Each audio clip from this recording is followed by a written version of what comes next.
Ya banyak di sini hal-hal yang gue setujui, tapi banyak juga yang gue kritisi. Karena di sini sama sekali tidak menyentuh hal yang paling penting, yaitu apa? Kenapa Afan Kurniawan sampai meninggal? Yang paling esensi dan merugikan kita semua adalah masifnya korupsi di Indonesia. So harusnya yang diminta dan paling penting dan nomor satu di sini adalah hukum mati koruptor. Harusnya yang diminta yang paling utama hukum mati koruptor. Buktikan. Kita mau lihat ada orang digantung di Monas, jujur aja. Buktikan. Sampai hari ini ada nggak? Nggak ada. Siapapun presidennya. Gua nggak pernah lihat sampai detik ini koruptor dihukum mati. Buktikan itu. Gua yakin ya kalau Prabowo berani lakukan itu, wah kita sembah sujud. Gue sumpah mati nih. Kalau Prabowo berani gantung orang di koruptor ya. Koruptor-koruptor itu banyak yang dihukum mati. Seperti yang dilakukan Deng Xiaoping. Sehingga rakyat berani dan rakyat willing memberikan kepercayaan dia kepada Deng Xiaoping. Karena dibuktikan dia memberantas koruptor.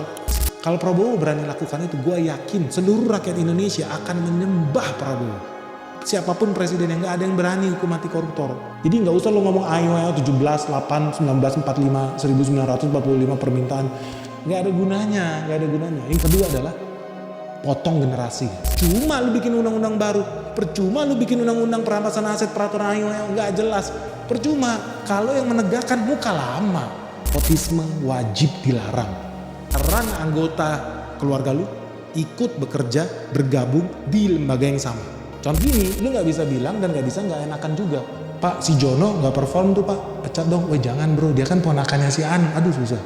Ada teman kita menang kontrak di BUMN, giliran mau nagih, disuruh bilang, Pak ambil aja ke lantai 2. Dia begitu mau ambil dokumen ke lantai 2 buat penagihan, oh kalau ini tanda tangan harus bapak saya, bapak ambillah ke lantai 7. Begitu ke lantai 7 dia bilang, oh ini tanda tangannya harus sama paman saya, ada di lantai 13. Buset dah. Itulah realitanya di Indonesia. Harusnya itu dilarang karena ini menyuburkan KKN dan itu jauh lebih konkret dibanding 17 tuntutan, 8 tuntutan, 1945 permintaan yang menurut gua sampah. Next apa nih? 8 tuntutan rakyat dalam 1 tahun. Dalam jangka panjang, deadline, pakai deadline kayak karyawan kantor juga nih. 31/8/2026. Yang pertama, bersihkan dan reformasi DPR besar-besaran. Lakukan audit independen yang diumumkan ke publik, tinggikan standar prasyarat anggota DPR. Tetapkan KPI untuk evaluasi kinerja, hapuskan perlakuan istimewa, pensiun seumur hidup, transportasi dan pengawalan khusus dan pajak ditanggung. Oh kalau ini gue setuju semua nih, reformasi DPR besar-besaran. Tapi lu juga harus tahu ya esensinya ya, kenapa banyak anggota DPR kita yang ngaco, tolol, bin ajaib, dan koruptor juga. Karena tadi ya biaya untuk menjadi anggota DPR itu sangat mahal. Banyak orang dan yang gue kenal udah habis duit 15M, 20M. Gak kepilih juga. Tapi kalau udah kepilih apa yang mereka lakukan? Mereka pilih balik modal. Jadi ujung-ujungnya kalau lu lakukan ini ya bagus sih, lu delete pensiun apalagi semuanya gitu, dihilangin ya gaji, mungkin lu mau hilangin juga gajinya biar orang kayak Badan Amal yang ngelamar jadi anggota DPR juga bisa pensiun seumur hidup dihilangin ya. Ujung-ujungnya tetap sama, ujung-ujungnya orang yang masuk itu habis duit banyak, buat masuk itu harus habis duit banyak sampai ke dalam. Mereka pun gak peduli dengan gaji yang cuman berapa tadi, 50 juta lah, 200 juta, kecil. Sampai di dalam mereka akan cari cara supaya dapat proyek, korupsi juga, ujung-ujungnya ya sama lagi lu cuman sentuh surface level, bukan itu yang penting di sini. Jadi nanti gue bakal kasih masukan gue guys, lu jangan skip video ini. Gue akan masih masukan 8 tuntutan versi Benix, makanya lu jangan skip. Ini menurut gue ini surface level, kacangan lah ini. Yang kedua, reformasi partai politik dan kuatkan pengawasan eksekutif. Partai politik harus mempublikasikan laporan keuangan pertama mereka dalam tahun ini. DPR harus memastikan oposisi berfungsi sebagaimana mestinya. Kenapa dia jadi ngatur-ngatur ya orang harus ada oposisi atau apa? Nggak ada di undang-undang dasar kita wajib ada oposisi ya, nggak ada. Partai politik harus mempublikasikan laporan keuangan. Ini udah kayak perusahaan TBK ya, sah-sah aja, boleh-boleh aja. Oke. Reformasi partai politik. Ini udah kelihatan kayak titipan lah kalau ini. Tapi ya udahlah, ini oke lah. Ngeluarin laporan keuangan ini kayaknya terlalu teknis ya. Dampaknya buat rakyat, impactnya seperti apa? Namanya juga cuma publikasi ya, publikasi aja ya. Yang ketiga, susun rencana reformasi perpajakan yang lebih adil. Pertimbangkan kembali keseimbangan transfer APBN dari pusat ke daerah. Batalkan rencana kenaikan pajak yang memberatkan rakyat dan susun rencana reformasi perpajakan yang lebih adil. Maksudnya yang lebih adil gimana? Perlu keseimbangan transfer APBN dari pusat ke daerah. Teman-teman tahu gak sih APBD di daerah di Indonesia itu banyak yang minus karena banyak pejabat daerah kita yang goblok, wakil parlemen DPRD di daerah banyak yang bego, korup. Ujung-ujungnya apa? Banyak APBD di Indonesia itu minus terus, sama kayak Pati. Lu tahu Pati minusnya hampir 100 miliar tiap tahun. Akibatnya apa? pemerintahan daerah Pati bingung gimana buat tutup ini. Mereka berharap dari transfer pusat ke daerah. Ternyata pemerintah nggak punya duit karena penghasilan mereka juga berkurang. So akhirnya dia nggak bisa mengandalkan TKD, transfer dari pusat ke daerah. Jadi PAD-nya harus dinaikin. Jalur apa? Pajak, bumi dan bangunan naik. Orang demo, habislah dia.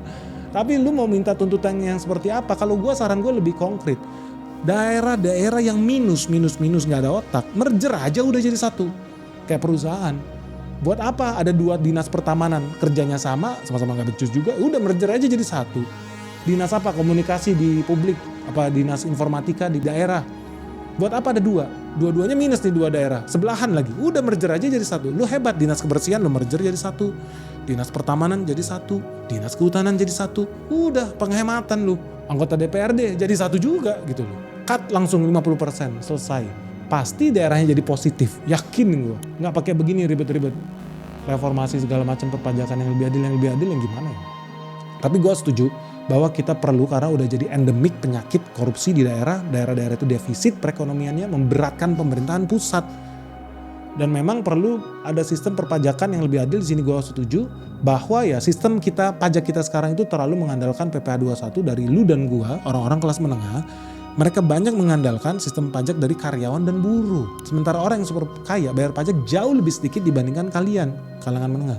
Dan yang lebih sedih lagi, banyak pelaku usaha UMKM yang sebetulnya omzetnya ratusan juta bahkan miliaran per bulan nggak bayar pajak sama sekali. Dengan dalil apa? Kan gue pengusaha UMKM, penghasilan lu jauh di atas orang-orang yang kerah biru, buruh karyawan swasta. Jauh di atas itu, tapi nggak bayar pajak dengan dalil UMKM. Fair nggak? Coba lu pikir. Bisa-bisanya UMKM bayar pajak 0,5%. Tapi kalau lu jadi karyawan kantor, gue yakin teman-teman di sini banyak yang bayar pajak di atas 10%. Kan nggak fair. UMKM omzet miliaran setiap bulan bayar pajak 0,5%. Coba deh lu pikir. Bukannya gue anti ya dengan pajak 0,5% itu, tapi memang harus dibikin konstruksi yang lebih fair lah. Antara ya tadi ya pengusaha yang kelas tinggi banget, pengusaha UMKM, dan jangan yang diperes lagi-lagi buruh dan karyawan swasta. Sahkan dan tegakkan Undang-Undang Perampasan Aset Koruptor Nomor 4. DPR harus segera mengesahkan rancangan Undang-Undang Perampasan Aset dalam masa sidang tahun ini untuk menunjukkan komitmen serta pemberantasan korupsi diiringi dengan penguatan independensi KPK dan Undang-Undang Tipikor. Ini lagi-lagi gue bilang gue setuju. Tapi terus apa? So what? Undang-undang is another thing. Bikin Undang-Undang Perampasan Aset. Bagus nggak? Bagus. Tapi ini barang sampah. Kenapa barang sampah? Begitu jadi undang-undangnya, yang menegakkan undang-undang itu siapa? Ya si muka lama, lu lagi, dia lagi. Lu udah tahu, ya itu doang. Akan dipakai gitu, undang-undang ini belum tentu. Bisa jadi orangnya cuma diperiksa doang. Di sidang enggak, diproses enggak, masuk penjara enggak koruptornya? Enggak. Soalnya yang menegakkan pun orang yang sama. So yang lu harus pikirkan adalah organisasinya ini. Kalau organisasi penegakan hukumnya sendiri udah korup, organisasinya apapun bentuk undang-undang lu dibuat oleh semalaikat apapun ya, malaikat yang ada di atas langit bumi ini, kalau yang menegakkan peraturan lu dia lagi organisasinya masih sama, nggak bakal jadi apa-apa. Lu mau bikin 1000 undang-undang anti korupsi pun nggak ada gunanya guys, nggak ada. Ini yang nggak disentuh di sini, bahwa perlu ada reformasi birokrasi di Indonesia ini. Nomor 5, reformasi kepemimpinan dan sistem di kepolisian agar profesional dan humanis. Apa lagi nih? DPR harus merevisi undang-undang kepolisian, desentralisasi fungsi keterlibatan umum, keamanan dan lalu lintas. Sampai lalu lintas juga dipikirin nih. Aduh, menurut gua bro, yang harusnya disentuh tadi ya, koruptor dihukum mati, birokrasi dibersihkan, bukan ngurusin lalu lintas lah, ketertiban umum lah. Aduh, menurut gua bener-bener ini surface level lah, ini kulit semua. Core-nya tuh nggak dibahas bagaimana kita mau aparat penegak hukum kita lebih profesional, lebih adil, lebih jujur, bagaimana sistem rekrutmennya diperbaikin, tapi kan nggak dibahas di sini. Sistem kepangkatannya seperti apa? Apakah memberikan ruang bagi orang-orang yang anti korupsi, orang-orang yang inovatif? Kan nggak dibahas. Malah di sini yang diminta desentralisasi fungsi polisi, lalu lintas, fungsi ketertiban umum, mana yang berhubungan dengan pelayanan publik? Mana yang berhubungan dengan pemberantasan korupsi? Yang menurut gue itu urgensinya sih. Itu yang buat makin banyak orang itu menderita di Indonesia karena korupsi di Indonesia ini ekstrim, nepotisme itu ekstrim. Nanti gue kasih tahu solusinya buat lo. Yang keenam, TNI kembali ke barak tanpa perkecualian. Pemerintah harus mencabut mandat TNI dari proyek sipil seperti pertanian skala besar, food estate tahun ini, dan DPR harus mulai revisi undang-undang TNI. Oke. Ini tadi yang gue bilang ya, TNI kembali ke barak seolah-olah mereka nginep di Grand Indonesia atau Mall Central Park, kayak gue rasa enggak juga. Tapi di sini kayaknya ternyata maksudnya adalah kembali fungsinya bukan lagi macul-macul bercocok tanam. Oke, ini gue bisa pahami nih permintaan ini. Tapi satu hal juga yang harus dilihat ya, ketika orang mau buka lahan di Indonesia, karena kita melakukan penanaman hutan ya di Kalimantan. Di Indonesia ini konflik tanah itu banyak banget guys. Ada yang bilang aku ini punya perusahaan tambang. Di saat yang sama, di lahan yang sama, ada juga orang yang mengaku ini adalah lahan kebunnya dia. Di saat yang sama, ada warga yang ngaku punya SHM di situ. Di saat yang sama, Pemda mengakui bahwa ini lahan Pemda. Pusat, Kementerian Kehutanan, Kementerian Lingkungan Hidup mengaku juga hal yang sama. Tumpang tindih di Indonesia. So kalau kita punya program misalkan mau buka 2 juta hektar lahan buat kasih makan lu semua, gimana bisa gerak ini? Ini tanah punya siapa? Nanti jadi masalah di mana-mana. Belum lagi ormas. Baru masuk truk 1, minta uang ini dong, uang bensin dong, uang bongkar muat dong gitu. Orang yang bikin permintaan ini gua rasa nggak ngerti dinamika di lapangan terkait dengan bisnis di Indonesia. Itu begitu banyak palak sana, palak sini. Termasuk palak dari yang berseragam maupun tidak berseragam. Makanya memang udah bener kalau Indonesia punya program besar, cita-cita besar, mau katakan ini bukan bidangnya juga memang betul, walaupun mereka ada divisi yang berkaitan dengan ini. Gak bakal jalan itu. Lu suruh swasta nanam 2 juta lahan, gua rasa gak ada yang mau lah di dunia ini. Udah pasti kena palak habis-habisan itu. Baru pun kapalnya mendarat bawa truk, udah habis kena palak. Yakin gua. Terus mau dapat lagi jalan. Jalannya dari mana supaya kendaraannya jalan, traktornya, ekskavatornya bisa gerak? Butuh solar. Solar dapat dari mana? Nggak ada biaya preman di situ, karyawannya nggak dipalak, pencurian di mana-mana. Nanti dibakar kebun lu, nanti dibakar gudang lu, dimaling peralatan lu. Wois, kompleks. Kalau lu pernah masuk ke hutan-hutan, ke daerah terpencil, lu akan tahu kompleksitas yang luar biasa di situ. Dan gue udah lihat memang nggak bakal jalan kalau sipil yang gerakin. Makanya gue sangat happy ketika mantan tentara Panglima TNI diangkat menjadi Menteri ATR BPN. Karena ketika dia terjadi, gue yakin terlalu banyak mafia tanah di Indonesia. Ketika dia menjadi Menteri ATR BPN, Menteri Tanah di Indonesia, Menteri Agraria, apa yang terjadi? Gue ngurus sertifikat cuman bayar 50.000 selesai, nggak pakai calo. Terima kasih Jenderal Hadi. Ini semua nggak akan tercapai tuh kalau bukan dia yang jadi menteri. Karena gue yakin siapapun yang jadi Menteri Pertanahan tidak akan didengar programnya, tidak akan bisa menjalankan programnya. Karena banyak kepala BPN di daerah-daerah itu mafia semua. Tapi begitu jalan masuk Jenderal Hadi jadi menteri, apa reformasi banyak dan masif karena orang takut, oh ini jenderal. Tapi realitanya begitu. Ya gue sih salah satu hal yang gue syukuri dari Presiden Jokowi adalah dia milih Jenderal Hadi tuh jadi Menteri Agraria kita. Dan gue merasakan dan ikut menikmati reformasi di BPN menjadi lebih baik. Gue faktanya ngurus sertifikat tanah gak nyampe 2 minggu tanpa calo, gue cuma keluar duit 50.000 rupiah. Fakta.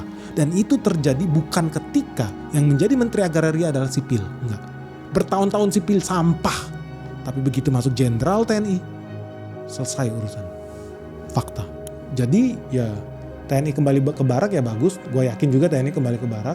Cuman tadi yang gue bilang ya, pada faktanya sih ada beberapa hal yang memang kita harus lihat, beberapa posisi sipil ya jauh lebih baik kalau yang isi itu tentara. Karena banyak mafia-mafia jagoan-jagoan kecil di daerah yang nggak ada takutnya tuh. Siapapun menterinya nggak akan diwaro, nggak akan didengar.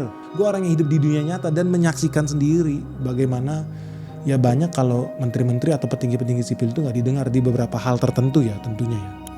Yang nomor 7, perkuat Komnas HAM dan lembaga pengawas independen. DPR harus merevisi Undang-Undang Komnas HAM untuk memperluas kewenangannya terhadap kebebasan berekspresi. Presiden harus memperkuat Ombudsman serta Kompolnas. Ya ada juga tambahinlah Komjak, Komisi Kejaksaan. Tapi ya udahlah, gue setuju Komnas HAM harus lebih kuat, lembaga pengawas independen juga harus lebih kuat. Tapi ini semua juga tetap gak ada artinya kalau seandainya yang menegakkannya masih dia lagi.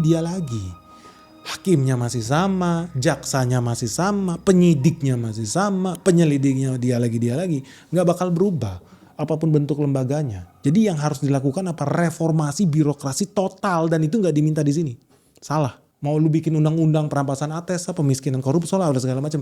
Lu gak temukan esensi yang paling penting, manusianya yang paling penting.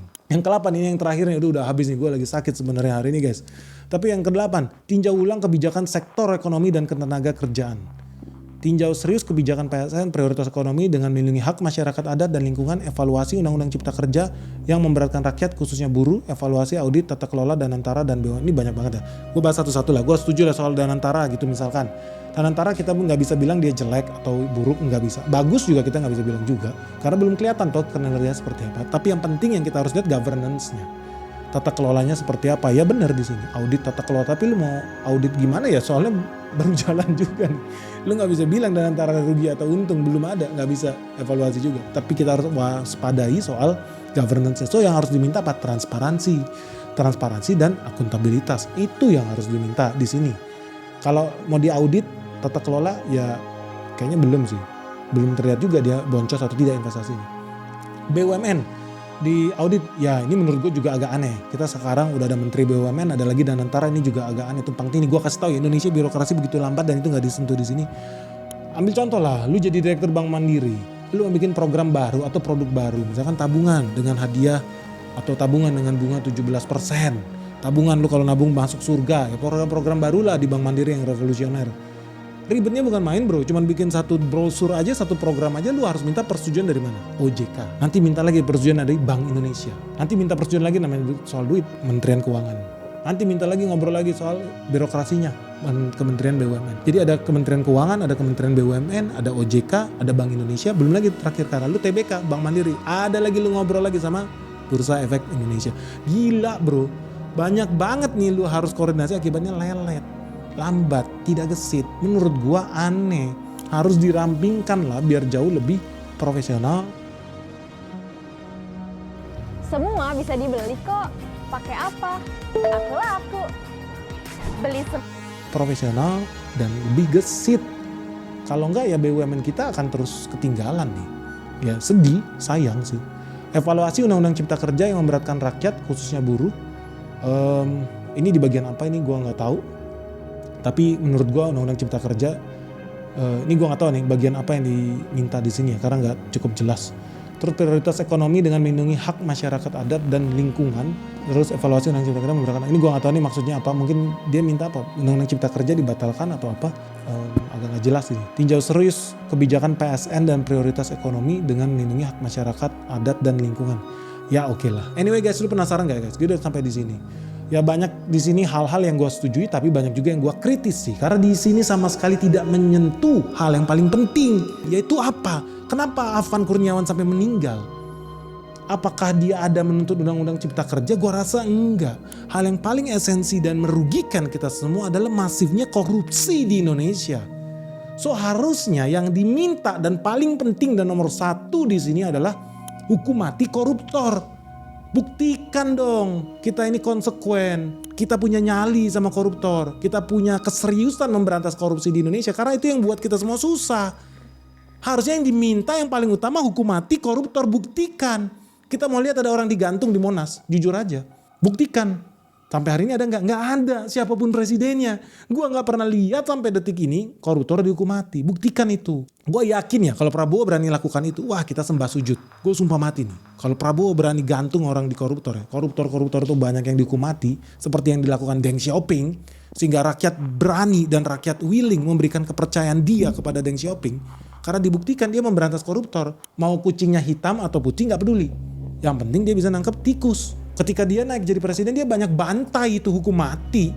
Anggota DPR hukum mati, pejabat daerah hukum mati nggak peduli. Bahkan polisi, tentara yang koruptor bantai habis. Kalau Prabowo berani lakukan itu, gue yakin seluruh rakyat Indonesia akan menyembah Prabowo.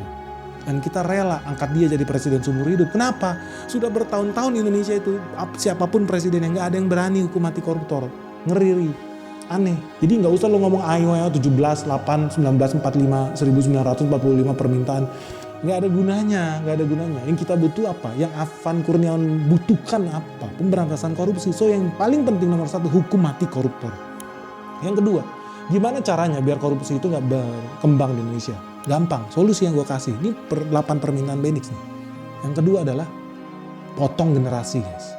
Lu suka nggak suka, siapapun yang lu taruh di pemerintahan, katanya anggota DPR-nya pecat atau ganti, yang naik dia lagi, mukanya lagi korupsi lagi. Birokrat di Pemda, Pemkap, Pemprov, kementerian sama lagi. So yang harus dilakukan apa? Potong generasi. Semua manusia, semua birokrat yang usianya 50 tahun ke atas pensiun dini. Selesai, karena mereka sama-sama aja. Lu mau gonta-ganti sama aja, pensiun dini. Pak, nanti ada orang yang gak bersalah jadi korban, ya udah, konsekuensi. Lu kira Deng Xiaoping berhasil memberantas koruptor di Cina tanpa darah? Lihat Tiananmen Square. Mahasiswa, demonstran jadi pupuk, dilindas pakai tank. Konsekuensi. Terus lu gara-gara usia 51 tahun gue disuruh pensiun, rugi dong. Ya udah bagus lu gak dilindas sama tank. Tapi kita perlu potong generasi. Karena kalau lu sekarang ada di pemerintahan, gue lihat banyak teman-teman kita yang jujur di Dirjen Pajak. Gak bisa juga. Karena dia lihat ada bosnya. Takut sama bosnya. Di kementerian punya ide inovasi. Gak bisa. Nanti kepentingan bos gue terganggu. Di kementerian juga begitu. Potong generasi 50 tahun ke atas, cut pensiun dini. Selesai. Golden share hand, kasih aja bonus. Berapa 2 tahun gaji, 3 tahun gaji, kasih bonus. Tapi mereka wajib pensiun dini. Karena mau gak mau, ya gue yakin generasi muda kita lebih punya harapan lah buat membawa Indonesia ini lebih bersih. Tapi gak akan pernah mereka berani melakukan dan menegakkan kebenaran, berkata jujur.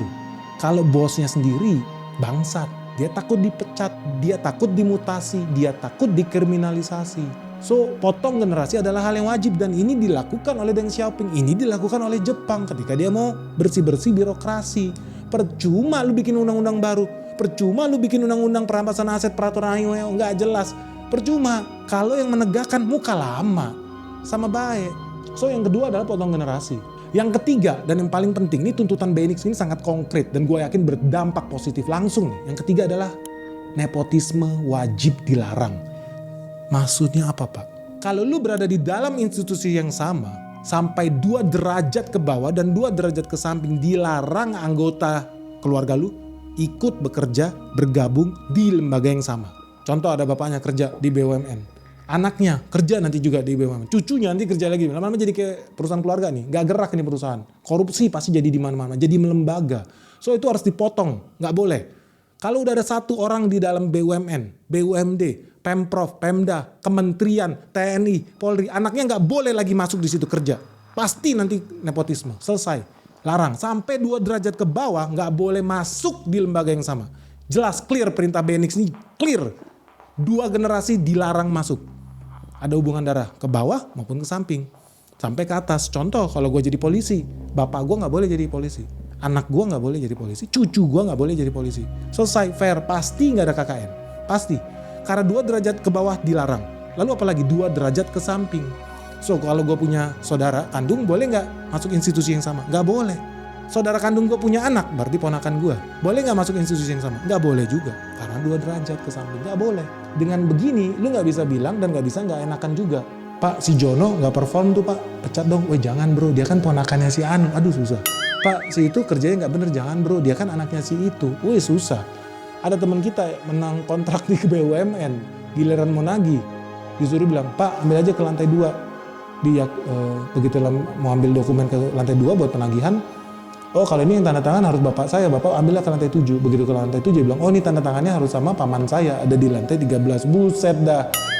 Itulah realitanya di Indonesia, harusnya itu dilarang karena ini menyuburkan KKN dan itu jauh lebih konkret dibanding 17 tuntutan, 8 tuntutan, 1945 permintaan yang menurut gua sampah. Ini jauh lebih konkret, larangan nepotisme. Tapi gua yakin Indonesia gak berani lakukan itu karena gua yakin, penonton gua nih, mungkin bukan lu yang pejabat, gua yakin ada saudara lu, sayangnya udah jadi jenderal, masa anaknya gak bisa ikut masuk. Gue yakin ini gak dilakukan. Tapi kalau ini bisa dilakukan, potong generasi dan larangan nepotisme 2 derajat ke bawah dan 2 derajat ke samping, Indonesia yakinlah akan tambah bersih, akan tambah maju.